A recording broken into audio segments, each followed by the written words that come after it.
Hey YouTube, Dawson Ryder here. This is going to be my sort of catch-up review for Digimon Adventure 2020. I was covering it weekly for a little while, and then I kind of fell off just because there's so many other things to keep up with.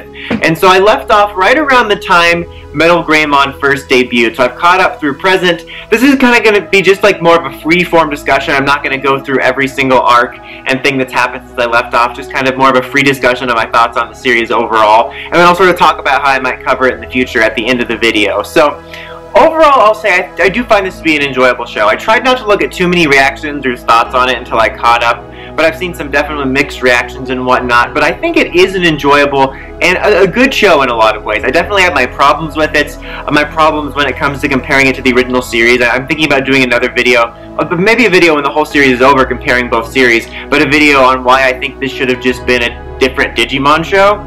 But my thing is I'm not a nostalgia person in the sense that there's so many awful fans that are always like, nothing beats the original, you have to do everything the same, this new version somehow erases all my memories of the old one. And so it's not like that, it's just that I hate that I'm always thinking about the old one, and I feel like this could have very easily been its own show. But let's talk about the positives. Something I've always liked about it since I was initially covering it is the animation. The animation I think is really beautiful. I'm not saying every single frame looks awesome, but the fights look amazing. I really like the way the digital world looks. It's really representative of what I liked about the digital world in the original series, like the feel of it, but looking even better. Like I mentioned just with the fights, in the original series, as much as I still love it, it's very dated, and you can tell they're on more of a budget because like the fights almost feel turn-based. So it's really cool to get to see these Digimon and these dynamic fights. For those that get them, I like the Digivolution sequence. I know I said the positives, but I'm going to go on a little bit of a mixed tangent here, and that this was talked about before, but only Agumon and Gabumon get the full Digivolution sequences, which really it sucks.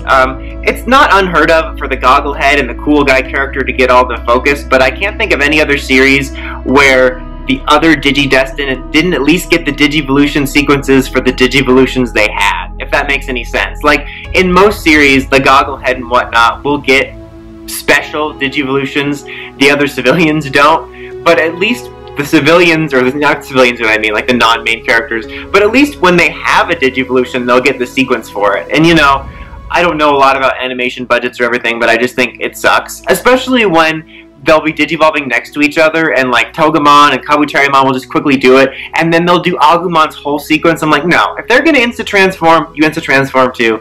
Ain't nobody got time for that. But the point is, animation and Digivolution looks great. I just wish everyone got them.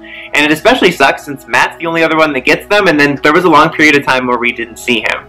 I also really like the score in this. I think it's got a good dynamic score. I'm not talking about the opening and ending themes. I don't really care about those, but I'm talking about like the score itself during the show, like the orchestral score, not like the songs. But I really do dig that. I think it fits the tone and vibe of the series well.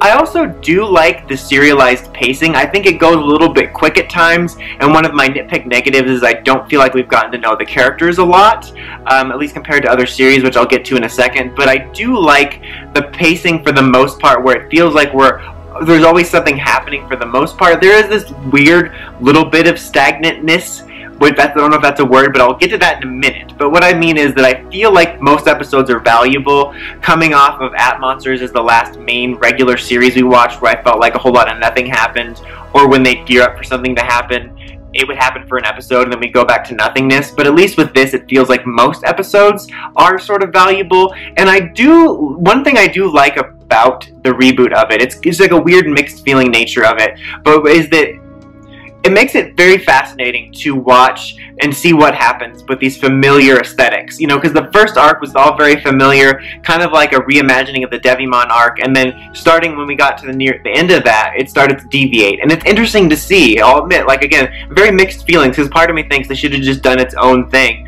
Like, totally new characters. There is something interesting about watching this and wondering, like, what are they going to do with this? Is it going to be similar? Is it going to be really different? Is it going to be somewhere in between? That they might introduce a character you've never seen before. You might be wondering, like, well, if Myotismon comes in, what are they going to do with him? And I do kind of like that aspect about us using a familiar aesthetic. Also, another small positive, which I just think is neat, is it's really cool to see this world populated with a bunch of different Digimon that weren't in existence when the original anime was around. Like, we'll see a bunch of Digimon that were from different series, like Like, there's some Frontier Digimon, there's some Savers Digimon, there's some Digimon from the games, there's some Digimon that I've never seen before. I know there's a lot of Digimon that appear in like non-anime stuff, because I'm a big Digimon fan, but I don't follow every single non-main show thing. But there's some Digimon I haven't seen before, and so it's really cool to see that classic digital world, in a sense, being populated by all these Digimon that have been debuting since. It's kind of like in the Pokemon anime when they revisit Kanto, but then all of a sudden there'll be people with Sinnoh and Kalos Pokemon, since they've been invented since then. I think that's kind of cool.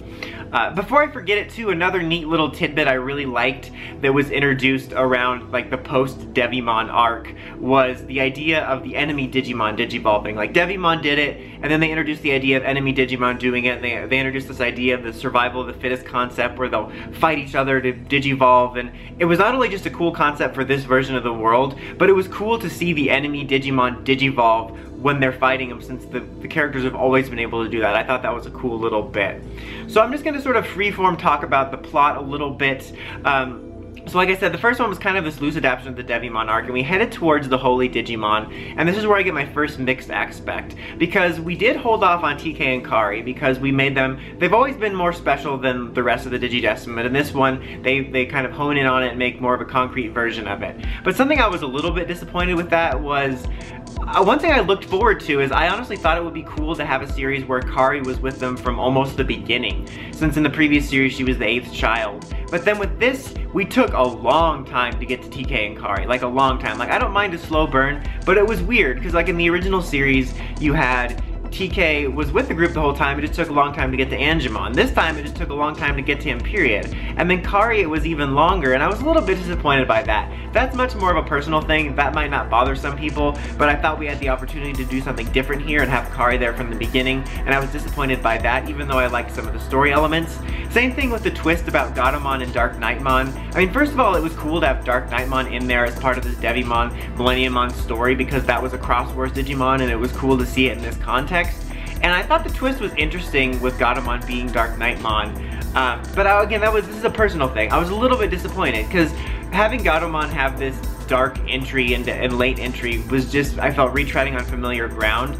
And so I was interested in seeing something different. And so now, instead of her having this haunted past over Myotismon, it's over her past as Dark Knightmon. It's not that I didn't like the twist, it's just I was hoping for something different. Then the Devimon stuff, it was interesting because I did kind of like how Devimon felt like a bigger villain in this. He felt more intimidating.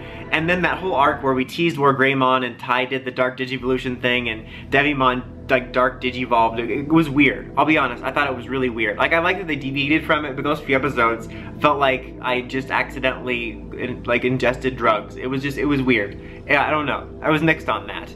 But it was interesting to see, though, the deviation from that, because I assumed it would go like the original one. Angemon shows up, or Angemon shows up, or whatever, and they defeat him, but it went different.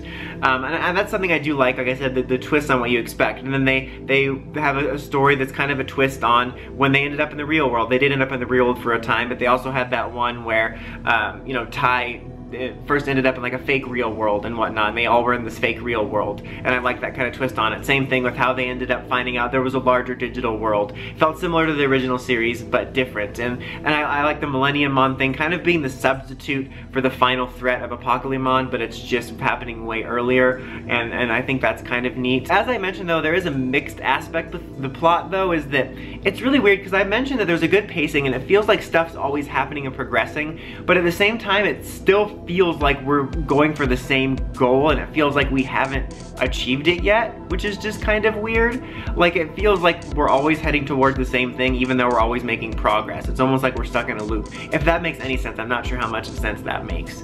Now, even though I do like the plot, I really don't have that many problems with the general idea of the plot. Something I feel is missing is, even though there has been some nice character beats and moments, I just don't feel as invested in the characters as individuals or as a group. And I hate to compare it to the original. Like, again, I'll probably do a video about it just for fun, but this isn't me saying the original's better, nothing beats the original, nostalgia turd stuff. I'm just saying something the original series did well is I feel they made you understand the characters as individuals, and I felt the bond as a group and the bond between the Digimon and the humans. And I'm not saying they don't have moments like that, but it feels they're few and far between, and I think the only reason I care about these characters is they look like characters I already care about, but I don't necessarily care about these versions as much.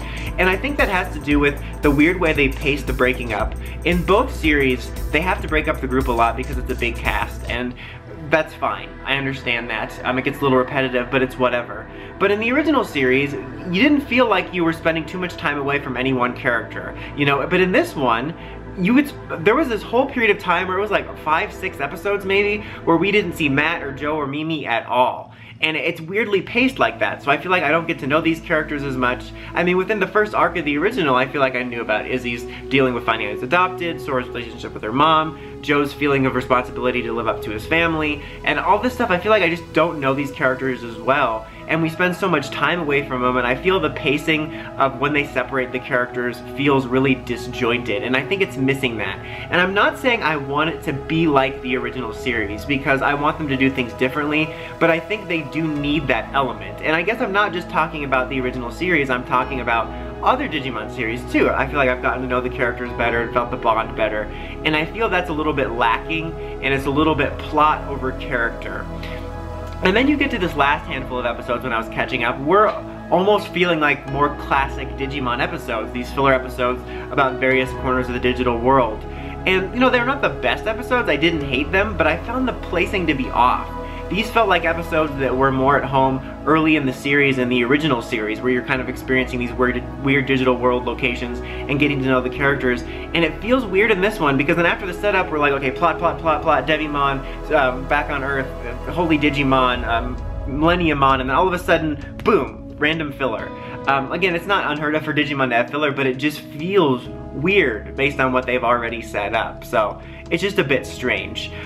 One last little note I wanted to make is I do like some of the new additions they're having. I think I heard there's some rumors of some more special Digivolutions, but I do like the changes they make. Like, both Metal Greymon and WereGarurumon got these special, like, extended powers.